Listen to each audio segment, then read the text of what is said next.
Qlobal enerji bazarlarında qeyri-sabitlik fonunda Azərbaycan qazı ön plana çıxır.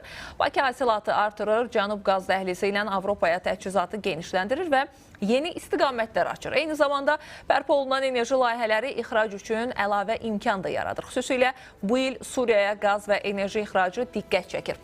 Sözü gedən enerji məhsulu başqa hansı ölkələrə gedir?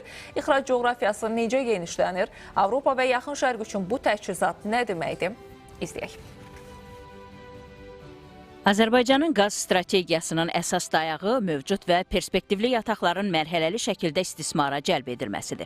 Xəzərin Azərbaycan sektorunda yerləşən və dünyanın ən böyük qaz yataqlarından biri olan Şahdəniz yatağı 1999-cu ildə kəşf edilib. 1 trilyon kubmetr qazdan ibarət olan Şahdəniz qaz layihəsinin həyata keçirilməsi nəticəsində Azərbaycan qaz ixrac edən ölkəyə çevrilmişdir. Və sözü gedən məhsulun Avropaya tədarükünə 31 dekabr 2020-ci ildə başlanılıb. Şahdəniz yatağı uzun illərdir ixracın əsas rolunu oynasa da, hazırda diqqət yeni mərhələlərə yönəlib. Abşeron yatağı da bu baxımdan strateji əhəmiyyət daşıyır. Belə ki, layihənin növbəti mərhələsi çərçivəsində 2029-cu ildən etibarən illik əlavə 4,3 milyard kubmetr qaz hasilatı planlaşdırılır. Babək kimi perspektivli strukturlar isə orta və uzun müddətli ixrac balansının qorunmasına hesablanıb.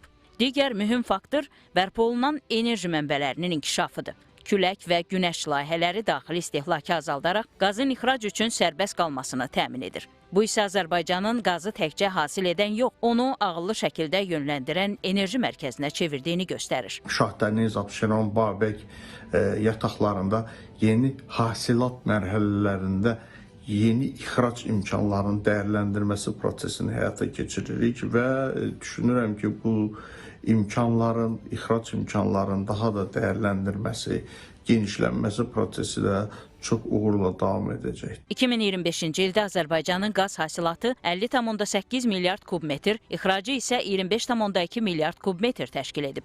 Bu göstəricilər ölkənin enerji sektorunda sabit artım trayektoriyasını təsdiqləyir. Hazırda Azərbaycan qazı 11 ölkəyə satılır. Gürcüstan, Türkiyə, Bolqarıstan, Serbiya, Şimali Makedoniya, Macarıstan, Rumıniya, İtaliya, Yunanistan, Ukrayna və ilk dəfə olaraq Suriya. 2026-cı ildən etibarən Almaniya və Avstriyanın da bu siyahıya qoşulması planlaşdırılır. Bu halda qaz alan ölkələrin ümumi sayı 16-ya çatacaq. Xüsusilə Avropa istiqamətində ixrac Rusiyadan enerji asıllığının azaldılması fonunda Bakının strateji əhəmiyyətini daha da artırır. Azərbaycan burada təkcə təchizatçı deyil, alternativ enerji təhlükəsizliyi modelinin iştirakçısı kimi çıxış edir. Yəni Azərbaycan təbii qazı Suriyada elektrik enerjisi çatışmazlığını aradan qaldırmaq üçün istifadə edilir. Eyni zamanda nəzərə alsaq ki, Suriya, Iordaniya istiqamətində, o cümlədən Suriyanın özünün ətrafındakı kəmərlərin bərpası da aparılır və bu kəmərlərin bərpa olunmasından sonra isə Azərbaycan qazının artıq Suriya vasitəsilə Misrə, Iordaniya və başqa istiqamətlərə də ixrac edilməsi mümkündür. Azərbaycan təbii qazının dünya bazarına çıxarılmasında əsas istiqamət qeyd etdiyimiz kimi Cənub qaz dəhlizidir. Bu dəhliz 3 komponentdən ibarətdir. Cənub Qafqaz qaz kəməri, TANAP və TAP qaz kəmərləri.